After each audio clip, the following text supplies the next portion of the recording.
4 o'clock. I'll call the meeting to order. My name is Dan Gard. I'm the president of the Montgomery County Regional Sewer District.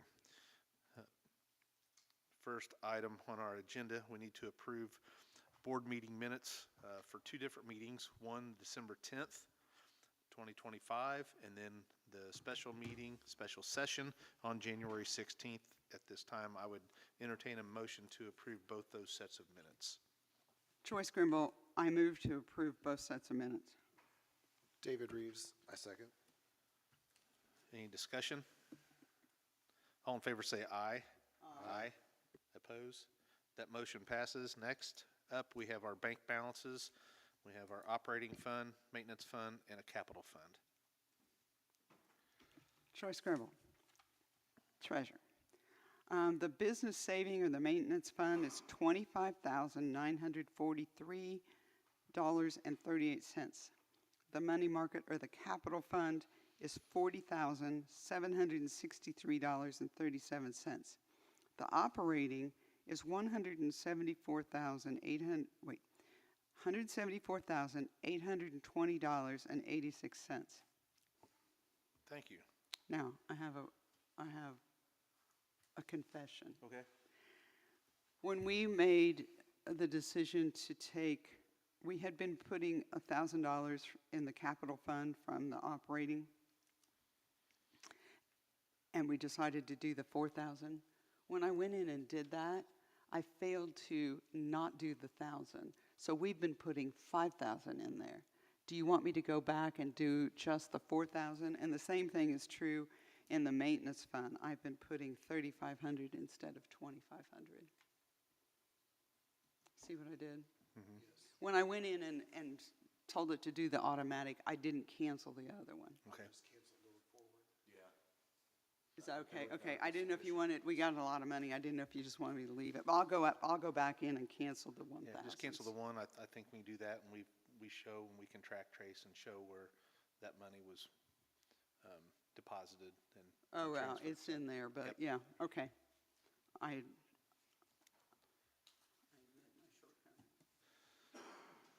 Next, we have our administration report with BCS Management.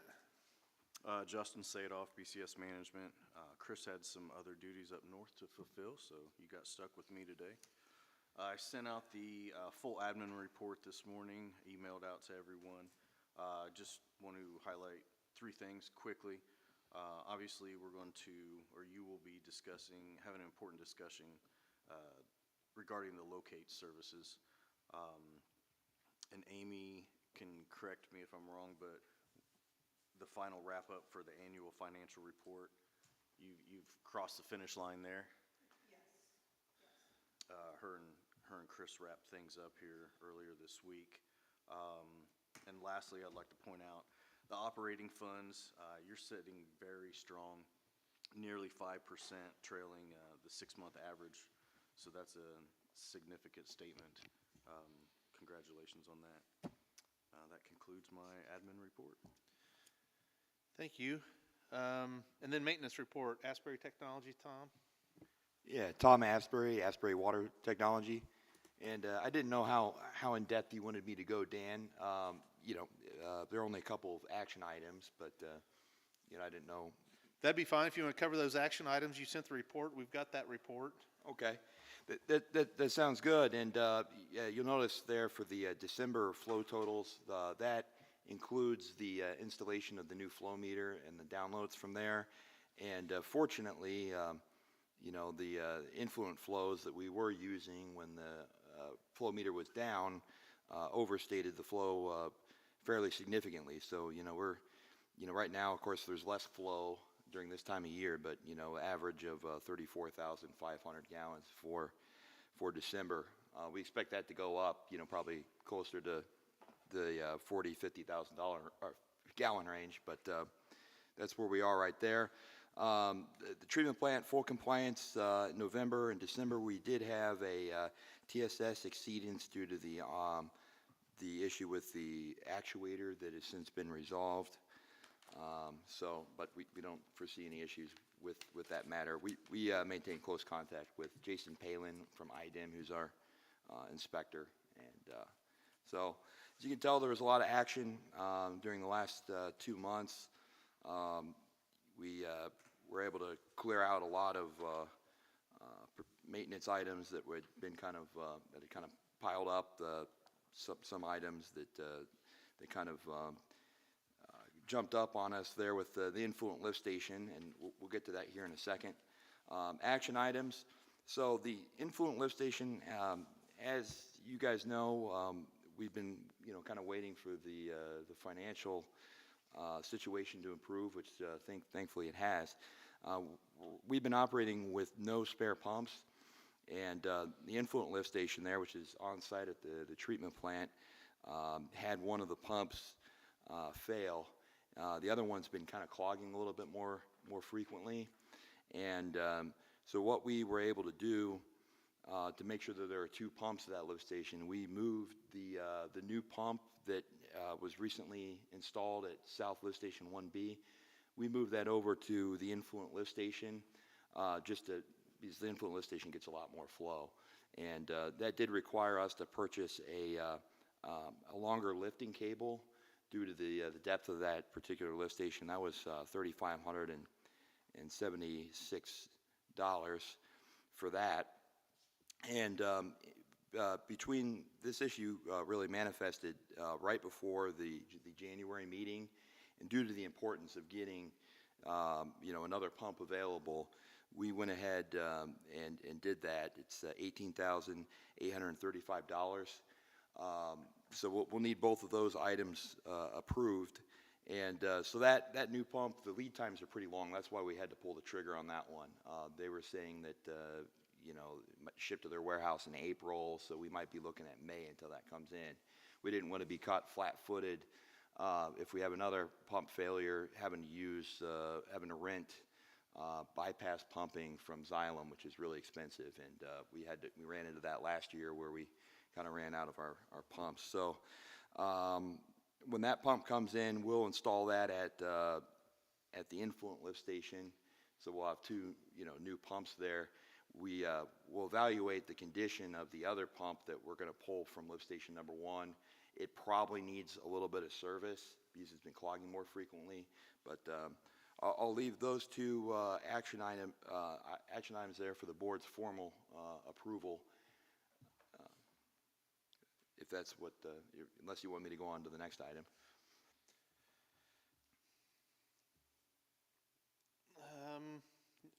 Under the new item, you're going to ask for that backup pump for. Yeah. So we're requesting approval for it. We went ahead and did it. I'm sorry. You were asking for approval for the pump you already ordered and the cable. Yeah, we're asking for forgiveness.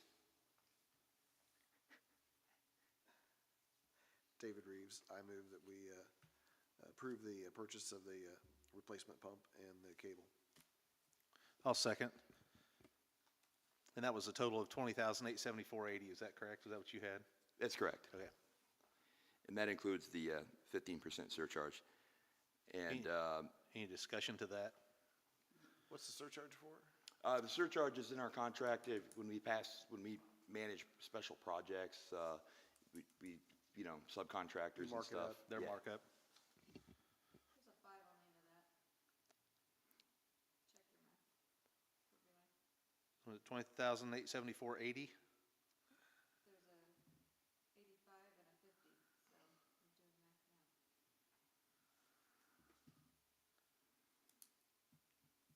22, 4, 12, 35?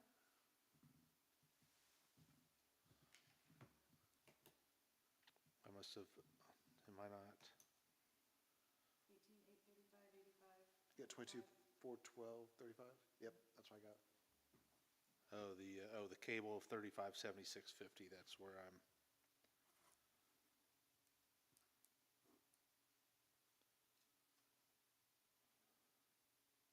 What's the total? I'm gonna make sure we're correct. Everybody's on the same page. What? What's this 2,000? What's the 20,000 down here? 38.95, what's that? Yeah, what the Commodore is about. 2,038. Because effluent's off. Yeah, that's the other item. Yeah. Well, which 2 are we approving then? This one here, this one here. In the 35, 76, 50. So then we're not talking about the 2,000 yet. Yeah. Okay. We got too many notes. Okay, let's make sure the motion and the second was correct then. I had the correct, but I didn't add them correctly. We are the 18,835.85 plus the 3576.50 plus the 2038.95. No, we haven't talked about that yet. I thought that was this one here. All right. It is, but he hasn't got that far. Okay. So the 22, We're just voting on this. $22,412.35 is what your motion number is. Looks like we have the discussion out of the way because we have it corrected. We are adding the 18,835.85 and the 3576.50. All in favor say aye. Aye. Oppose? All right, that'll work Tom. well, and when we pull that pump and install it, depending on the condition of it, it might make sense to, here in a month or two, to order another one, just to, make sure that we don't get caught flat-footed. The pump's 13, 14 years old now. That's really about the life expectancy of the original Xylem flight pumps. As for the effluent cloth filter, this is it's in the final room there in the building, and it polishes the water before it comes out, and it's got this ply cloth filter media, and it has never been changed since the treatment plant was constructed, and it was in really, really poor condition. This is a consumable, so this is something that, is the $2,038.95. We had everybody ready to go there. We originally thought that we had enough inventory of the ply cloth, and we needed to order a little bit of additional. So we'll asking for approval for that one as well, in that $2038.95. Move to approve. Second. Any discussion? All in favor say aye. Aye. Oppose? Motion passes. And those are all the action items. Yeah. The rest of it I can go through, or you guys can just, let me know if you have any questions on anything in there. Yeah, grinders. Oh, yes, good point. Yeah, for the grinder station service call and this is owned by a landlord. This is a rental house, 3994 East State Road 32. We responded to a service call for the grinder station on Friday, January 23rd. We couldn't locate it until, this is kind of a nighttime call. We discovered that the grinder station had been buried, and so we had to return the next day to dig it up, and we noticed that the lid was also damaged, and so there'll be an invoice for that particular service call. But obviously, what the landlord did, burying and then damaging the lid, they'll probably want to be charged for the whole service call. And I'll note that on the invoice when it comes out, that we can at BCS do that. Certainly, burying the grinder station lid is not.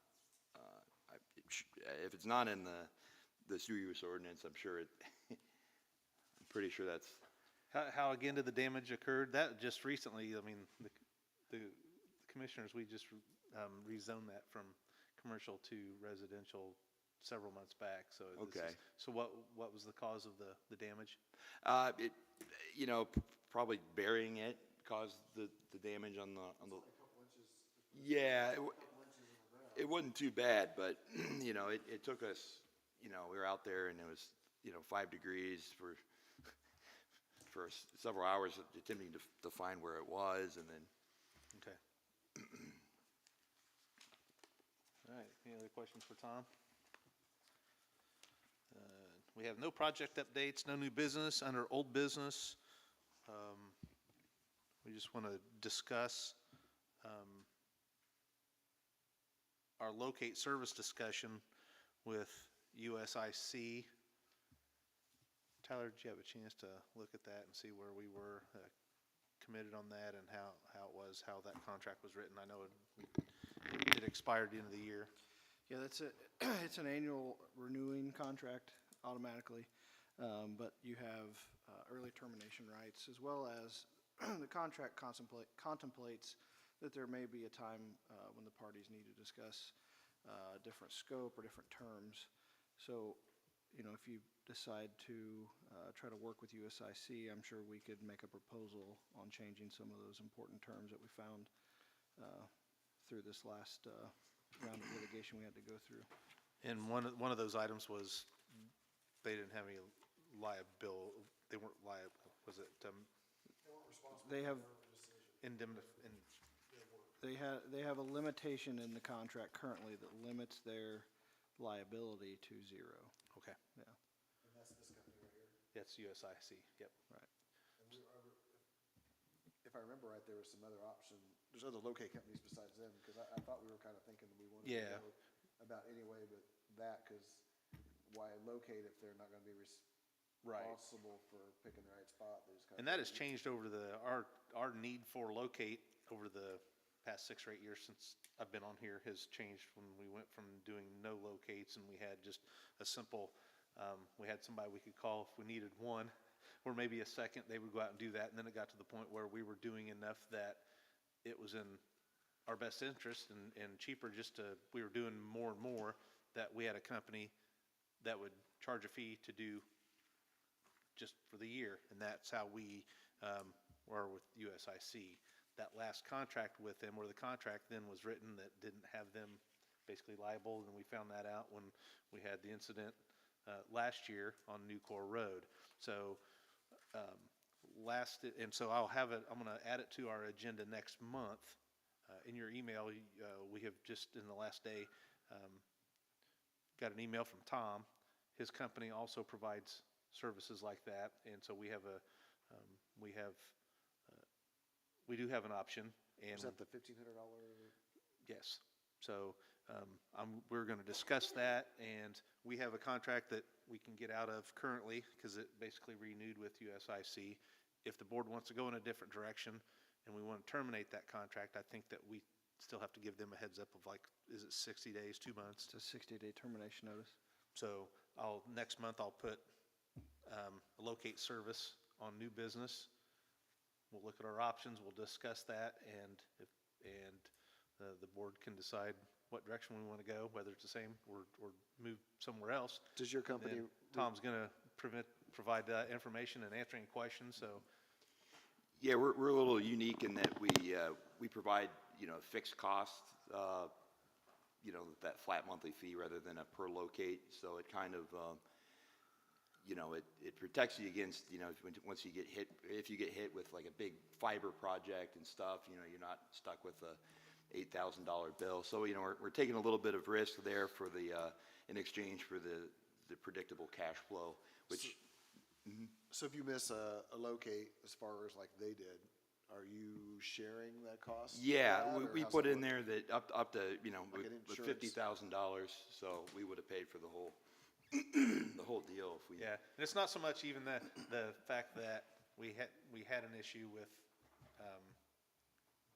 them not being financially liable. The fact that we just don't feel like we had They weren't even. the quality of the locate was not, it was That was- accurate. right. And so that's more of a concern, and so he's gonna present something to us next month. We have the information as a board. We have 2 board members that are not here today. And so my hope is that we can put it on the agenda for next month. We can discuss it, and if we decide we do want to go a different direction or write it, then we have 60 days to give notice to the current contractor, and we can move on from there. So hopefully we'll have a full board present next month, unless Greg's still in his winter spot, so.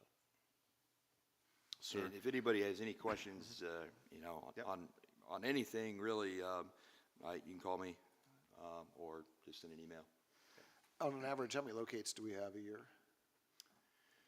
In 2025, I believe it was 525 tickets. 525 tickets? Spent just over 17,000 for USIC. And one thing I did want to note is, and it may be something for Tyler to look at, I did the math. In the contract, there's a 4% increase to all fees. The math is not mathing. Okay. It appears to be inflated if you take 4% year over year over year. So that might be something to look into. For the one that's proposed or the one that we're working under? Okay, yep. So we'll look at that. I'm gonna have that on the agenda, so next month, you can have that on the agenda, and we'll get that, and address that under new business next month.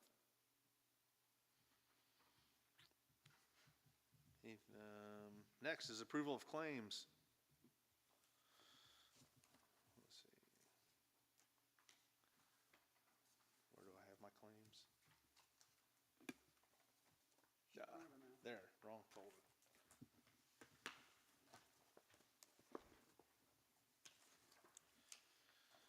We have claims in the amount of $36,669.36.